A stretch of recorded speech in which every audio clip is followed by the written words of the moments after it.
So நிறைய பேர் வந்து பார்த்தீங்க இன்றைக்கி அப்படின்னு பார்த்தீங்கன்னா நிறைய ஃபேக் சேனல்ஸ் வச்சு வைரலாக போகிறதுக்கு சும்மா தேவையில்லாத ரீல்ஸு ஷார்ட்ஸு இந்த மாதிரி வியூஸ் இன்க்ரீஸ் பண்ணுறதுக்கும் அதோட அதிகம் இந்தியாவில் இப்போ என்ன நடக்குது அப்படின்னா இந்த மாதிரி நிறைய வீடியோஸை க்ரியேட் பண்ணி ஏஐ வந்ததுக்கப்புறம் இந்த மாதிரி வீடியோஸை க்ரியேட் பண்ணி நிறைய புது புது சேனல்ஸ் டெவலப் பண்ணி அதன் மூலிமா சப்ஸ்கிரைபர் பேஸை இன்க்ரீஸ் பண்ணி ரெவன்யூ ஜென்ரேட் பண்ணுறாங்களோ இல்லையோ இப்போ யூடியூபாக இருக்கட்டும் இல்லை வந்து வேறு மெட்டாவாக இருக்கட்டும் ஏஐ வீடியோக்கு ரெவன்யூ பெருசாக கொடுக்குறது இல்லாமல் ரெவன்யூ ஜென்ரேட் பண்ணுறாங்களோ இல்லையோ சப்ஸ்கிரைபர் பேஸை இன்க்ரீஸ் பண்ணி அந்த சேனலை சேல்ஸ் பண்ணிடுறாங்க. ஓகே, ஸோ இந்த சேனலில் இவ்வளோ சப்ஸ்கிரைபர் இருக்காங்க அப்படின்னு சொல்லிட்டு அந்த சேனலை சேல்ஸ் பண்ணுறாங்க. இந்த மாதிரி விஷயங்களும் நிறைய நடக்குது. அதை தாண்டி நிறையா இல்லீகலாக யூஸ் பண்ணுறதும் நிறையா இருக்குது. ஸோ இவங்களுக்கு எல்லாமே இது வந்து ஒரு பெரிய அடியாக இருக்கும். ஓகே, ஸோ அதே மாதிரி இந்த மாதிரி பண்ணுறவங்களும் எல்லாத்தையும் நம்ம வந்து ஐடென்டிஃபை பண்ணுறதுக்கு இருக்குது. இன்னொன்று வந்து பார்த்திங்க அப்படின்னா we know that we are in India.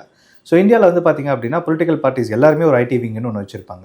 So ஒரு பார்ட்டி இன்னொரு பார்ட்டியோட பர்சனை பற்றி தப்பான ஒரு வீடியோ கிரியேட் பண்ணுறது, அவர் பேசாததை பேசின மாதிரி இந்த ஒரு வாய்ஸ் நோட் அனுப்புறதா இருக்கட்டும், இல்லை அவர் செய்யாததை செஞ்ச மாதிரி வந்து ஒரு வீடியோ கிரியேட் பண்ணுறதா இருக்கட்டும், இது எல்லாத்தையுமே குறைக்கிறதுக்கான வாய்ப்புகள் நிறையவே இருக்குது. ஸோ தட் ஏஐ வீடியோன்னு தனியாக லேபிளிங் வந்துடும். ஸோ எந்த ஒரு ஏஐ வீடியோ நீங்கள் ஜென்ரேட் பண்ணாலும் சரி, ஏஐ இமேஜஸ் ஜென்ரேட் பண்ணாலும் சரி, அது ஏஐ வீடியோ அப்படின்றது அங்கேயே இமேஜில் வந்துடும். ஸோ தட் ஈஸியாக பப்ளிக் கேன் அண்டர்ஸ்டாண்ட் இது ஒரிஜினல் வீடியோவா இல்லை வந்து ஏஐ ஜென்ரேட்டட் வீடியோவா அப்படின்றத ஐடென்டிஃபை பண்ணிக்கலாம்.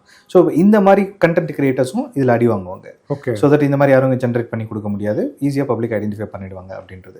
அண்ட் அதே மாதிரி வந்து சோஷியல் மீடியாவுக்கும் பெரிய ரெஸ்பான்சிபிலிட்டி கொடுத்துருக்காங்க. எந்த வீடியோ அதில் சர்க்குலேட் பண்ணுறதுக்கு முன்னாடி உங்களோட ஃபில்ட்ரேஷன் சிஸ்டமில் அது ஏஐ வீடியோவாக இருந்துச்சு அப்படின்னா ஏஐ வீடியோன்ற கம்ப்ளீட்டாக லேபிள் மார்க்கிங்கோட தான் நீங்கள் வந்து அந்த வீடியோ போஸ்ட் ஆகணும். ஓகே, ஏஐ வீடியோக்கு லேபிள் மார்க்கிங் இல்லாமல் அது போஸ்ட் ஆச்சு அப்படின்னா இவங்க மேலே நம்ம ஆக்ஷன் எடுக்கலாம். ஸோ அந்த மாதிரி கொண்டு வந்திருக்காங்க. ஸோ இது ரெண்டுமே வந்து ஒரு நல்ல விஷயமா பார்க்குறோம். ரெண்டு பேருமே ஃபிக்ஸ் பண்ணுறாங்க. ஓகே, இந்த பக்கம் வந்து டெவலப்மெண்ட் கம்பெனி அதாவது அப்ளிகேஷன்ஸையும் வந்து ஃபிக்ஸ் பண்ணுறாங்க, இன்னொரு பக்கம் வந்து இன்டர்மீடியரிஸ் சோஷியல் மீடியா கம்பெனிஸும் வந்து ஃபிக்ஸ் பண்ணுறாங்க. அது கூகுள், மெட்டா, எக்ஸ் இந்த மாதிரி எல்லா கம்பெனியும் ஃபிக்ஸ் பண்ணுறாங்க.